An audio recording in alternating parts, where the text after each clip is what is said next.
one of the things we might touch on this, but it's something that probably will ring a bell to a lot of people listening, especially in the B2B space. Maybe even if you're doing like a home service type business, is quote follow up.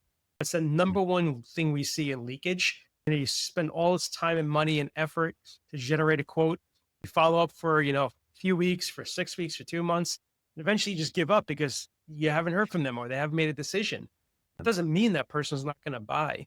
Mm. There's a quick story I just want to quickly share. So when we've done this for a lot of different businesses, but we brought on a roofing business. The family run business, they're doing about $8 million a year, give or take, in revenue in Massachusetts. And what we noticed is that they're doing about 1,000 quotes a year. They have a small sales team of just a few people. And after like that 5, 6 week mark, and this is after they went to the home, like talked to the homeowner, like introduced themselves, did the proposal, did all this work, spent all this money to get the lead, they would just give up because they didn't have time Mm. to keep chasing. And I Yeah. said to the owner, I said, listen, we need to build an automation sequence because the salesperson can't do it. We're going to create a virtual salesperson within the CRM. And wouldn't you know, Mhm. Patrick, that in just about 4 months, we closed over $600,000 in revenue just from this That's automation sequence, just being like, knock, knock. Like, did you hire yeah. anybody? And if you did, that's great. Can you let us know why?